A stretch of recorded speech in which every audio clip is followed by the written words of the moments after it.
जय श्री कृष्ण। आज हम श्रीमद् भागवत गीता यथारूप के दूसरे अध्याय गीता का सार का 9वां भाग पढ़ने जा रहे हैं। अर्जुन कहता है, मुझे ऐसा कोई साधन दिखाई नहीं देता जो मेरी इंद्रियों को सुखाने वाले इस शोक को दूर कर सके। स्वर्ग पर देवताओं के आधिपत्य की तरह इस धन धान्य संपन्न सारी पृथ्वी पर निष्कंटक राज्य प्राप्त करके भी मैं शोक को दूर नहीं कर पा रहा हूँ। इसका अर्थ है, यद्यपि अर्जुन धर्म तथा सदाचार के नियमों पर आधारित अनेक तर्क प्रस्तुत करता है, किंतु ऐसा प्रतीत होता है कि वह अपने गुरु भगवान श्री कृष्ण की सहायता के बिना अपनी असली समस्या को हल नहीं कर पा रहा है। वह समझ गया था कि उसका तथाकथित ज्ञान उसकी उन समस्याओं को दूर करने में व्यर्थ है जो उसके सारे अस्तित्व को सुखाए दे रही थीं।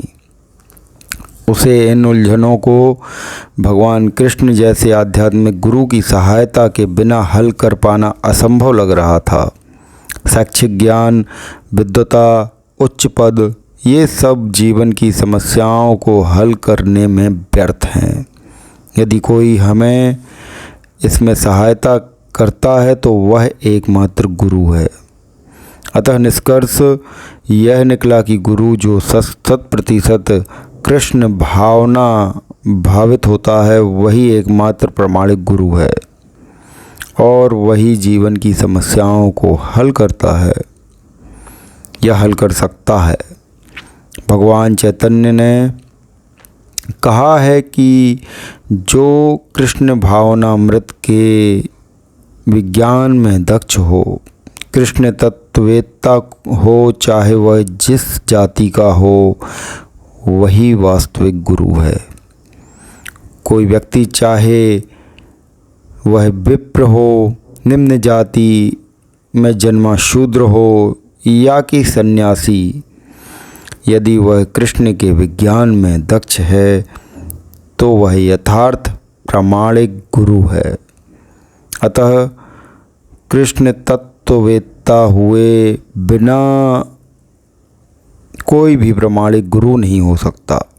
वैदिक साहित्य में भी कहा गया है, विद्वान ब्राह्मण भले ही संपूर्ण वैदिक ज्ञान में पारंगत क्यों ना हो, यदि वह वैष्णव नहीं है या कृष्ण भावना अमृत में दक्ष नहीं है तो वह गुरु बनने का पात्र नहीं है।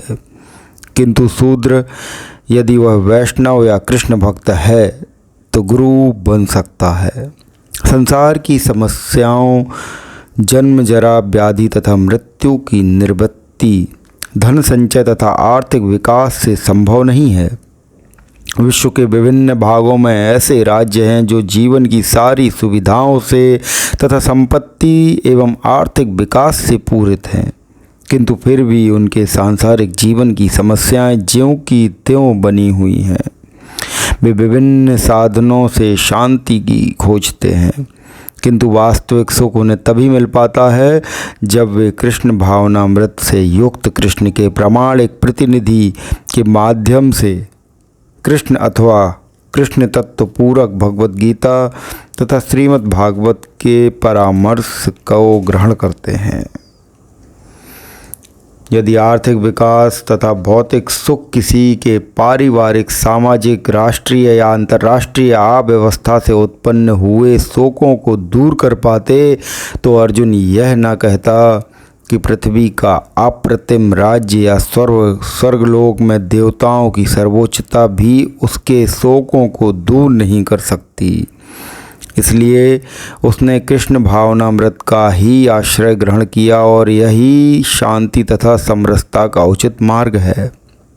आर्थिक विकास या विश्व आधिपत्य प्राकृतिक प्रलय द्वारा किसी भी क्षण समाप्त हो सकता है। यहाँ तक कि चंद्रलोक जैसे उच्च लोकों की यात्रा भी, जिसके लिए मनुष्य प्रयत्नशील है, एक झटके में समाप्त हो सकती है।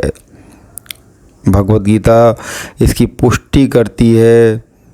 जब पुण्य कर्मों के फल समाप्त हो जाते हैं तो मनुष्य के सुख के शिखर से जीवन के निम्नतम स्तर पर गिर जाता है। इस तरह से विश्व के अनेक राजनीतिज्ञों का पतन हुआ है। ऐसा अधःपतन शोक का कारण बनता है। अतः यदि हम सदा के लिए शोक का निवारण चाहते हैं तो हमें श्री कृष्ण की शरण ग्रहण करनी होगी, जिस तरह अर्जुन ने की। अर्जुन ने प्रार्थना से कि वे उनकी समस्या का निश्चित समाधान कर दें और यही कृष्ण भावनामृत की विधि है। संजय ने कहा। इस प्रकार कहने के बाद शत्रुओं का दमन करने वाला अर्जुन कृष्ण से बोला, हे गोविंद, मैं युद्ध नहीं करूँगा, और चुप हो गया। इसका अर्थ धृतराष्ट्र को यह जानकर परम प्रसन्नता हुई कि अर्जुन युद्ध न करके युद्धभूमि छोड़कर भिक्षाटन करने जा रहा है। किंतु संजय ने उसे पुनः यह कहकर निराश कर दिया कि अर्जुन अपने शत्रुओं को मारने में सक्षम है। यद्यपि कुछ समय के लिए अर्जुन अपने पारिवारिक स्नेह के प्रति मिथ्या शोक से अभिभूत था, किंतु उसने शिष्य रूप में अपने गुरु श्री कृष्ण की शरण ग्रहण की। इससे सूचित होता है कि शीघ्र ही वह इस शोक से निवृत्त हो जाएगा और आत्म साक्षात्कार या कृष्ण भावनामृत के पूर्ण ज्ञान से प्रकाशित होकर पुनः युद्ध करेगा। इस तरह धृतराष्ट्र का हर्ष भंग हो जाएगा। हे भरतवंशी धृतराष्ट्र, उस समय दोनों सेनाओं के मध्य शोक मग्न अर्जुन से कृष्ण ने मानो हंसते हुए ये शब्द कहे। इसका अर्थ है, दो घनिष्ठ मित्रों अर्थात ऋषिकेश और गुडाकेश के मध्य वार्ता चल रही थी। मित्र के रूप में दोनों का पद समान था, किंतु इनमें से एक स्वेच्छा से दूसरे का शिष्य बन गया। कृष्ण हंस रहे थे क्योंकि उनका मित्र अब उनका शिष्य बन गया था। सबों के स्वामी होने के कारण वे सदैव श्रेष्ठ पद पर रहते हैं, तो भी भगवान अपने भक्त के लिए सखा, पुत्र या प्रेमी बनना स्वीकार करते हैं। किंतु जब उन्हें गुरु रूप में अंगीकार कर लिया गया तो उन्होंने तुरंत गुरु की भूमिका निभाने के लिए शिष्य से गुरु की भांति गंभीरतापूर्वक बातें की, जैसा कि अपेक्षित है। ऐसा प्रतीत होता है कि गुरु तथा शिष्य की यह वार्ता दोनों सेनाओं की उपस्थिति में हुई, जिससे सारे लोग लाभान्वित हुए। अतः भगवद गीता का संवाद किसी एक व्यक्ति, समाज या जाति के लिए नहीं, अपितु सबों के लिए है और उससे सुनने के लिए शत्रु या मित्र समान रूप से अधिकारी हैं। श्री भगवान ने कहा, तुम पांडित्यपूर्ण वचन कहते हुए उनके लिए शोक कर रहे हो जो शोक करने योग्य नहीं हैं। जो विद्वान होते हैं वे ना तो जीवित के लिए ना ही मृत के लिए शोक करते हैं। इसका अर्थ है, भगवान ने तत्काल गुरु का पद संभाला और अपने शिष्य को अप्रत्यक्षतः मूर्ख कहकर डांटा। उन्होंने कहा, तुम विद्वान की तरह बातें करते हो, किंतु तुम यह नहीं जानते कि जो विद्वान होता है, अर्थात जो यह जानता है कि शरीर तथा आत्मा क्या है, वह किसी भी अवस्था में शरीर के लिए, चाहे वह जीवित हो या मृत, शोक नहीं करता। अगले अध्यायों से यह स्पष्ट हो जाएगा कि ज्ञान का अर्थ पदार्थ तथा आत्मा एवं इन दोनों के नियामक को जानना है। अर्जुन का तर्क था कि राजनीति या समाज नीति की अपेक्षा धर्म को अधिक महत्व मिलना चाहिए, किंतु उसे यह ज्ञात न था कि पदार्थ, आत्मा तथा परमेश्वर का ज्ञान धार्मिक सूत्रों से भी अधिक महत्वपूर्ण है। और चूँकि उसमें ज्ञान का अभाव था, अतः उसे विद्वान नहीं बनना चाहिए था। और चूँकि वह अत्यधिक विद्वान नहीं था, इसलिए वह शोक के सर्वदा अयोग्य वस्तु के लिए शोक कर रहा था। यह शरीर जन्मता है और आज या कल इसका विनाश निश्चित है। अतः शरीर उतना महत्वपूर्ण नहीं है जितना कि आत्मा। जो इस तथ्य को जानता है वही असली विद्वान है और उसके लिए शोक का कोई कारण नहीं हो सकता। ऐसा कभी नहीं हुआ कि मैं न रहा हूँ या तुम न रहे हो, अथवा समाज ये समस्त राजा न रहे हों, और ना ऐसा है कि भविष्य में हम लोग नहीं रहेंगे।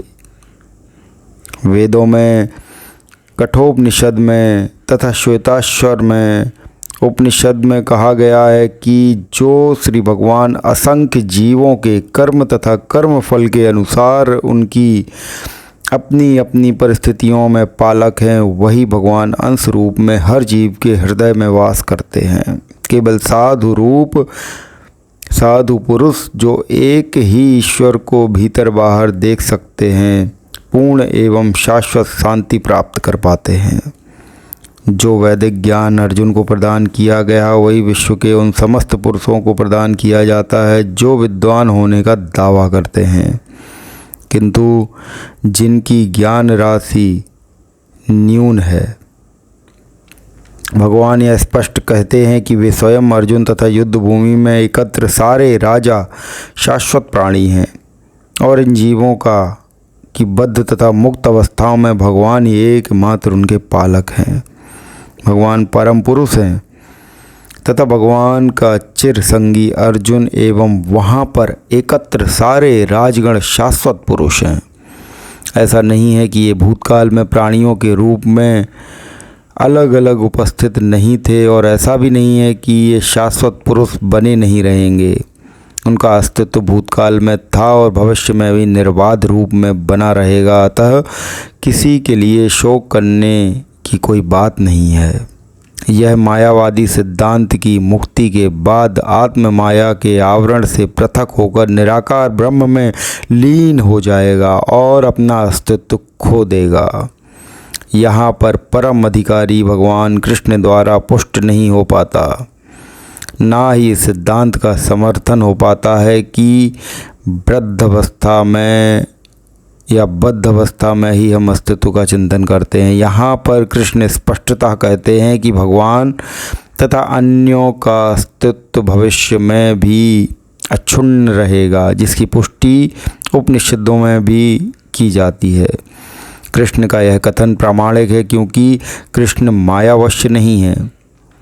यदि अस्तित्व तथ्य ना होता तो फिर कृष्ण इतना बल क्यों देते, और वह भी भविष्य के लिए। मायावादी यह तर्क कर सकते हैं कि कृष्ण द्वारा कथित अस्तित्व आध्यात्मिक ना होकर भौतिक है। यदि हम इस तर्क को कि अस्तित्व भौतिक होता है स्वीकार कर भी लें तो फिर कोई कृष्ण के अस्तित्व को किस प्रकार पहचानेगा। कृष्ण भूतकाल में भी अपने अस्तित्व की पुष्टि करते हैं और भविष्य में भी अपने अस्तित्व की पुष्टि करते हैं। उन्होंने अपने अस्तित्व की पुष्टि कई प्रकार से की है और निराकार ब्रह्म के उनके अधीन घोषित किया जा चुका है।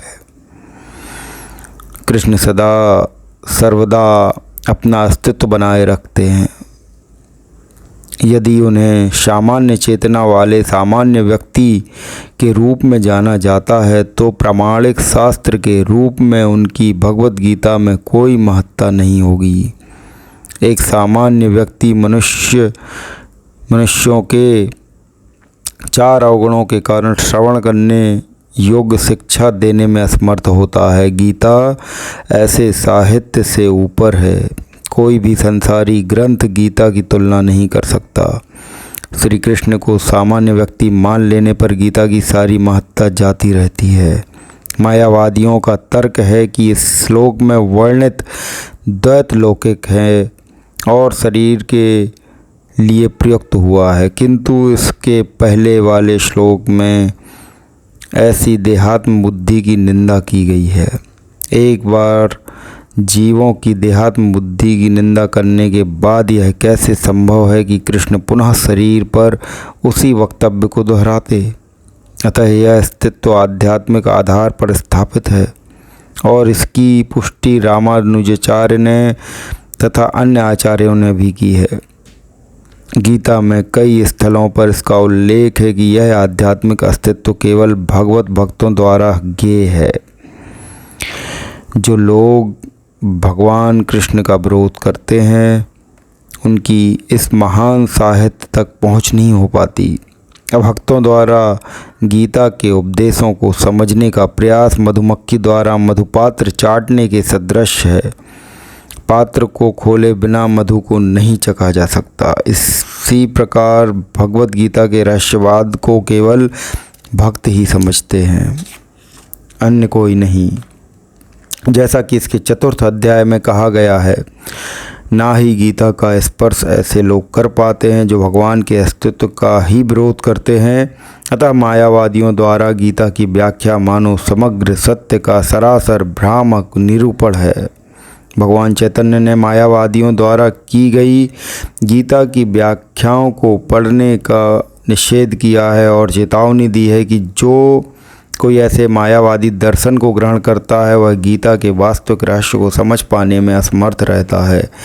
यदि अस्तित्व का अभिप्राय अनुभव गम्य ब्रह्मांड से है तो भगवान द्वारा उपदेश देने की कोई आवश्यकता नहीं थी। आत्मा तथा परमात्मा का द्वैत शाश्वत तथ्य है और इसकी पुष्टि वेदों द्वारा होती है, जैसा कि ऊपर कहा जा चुका है।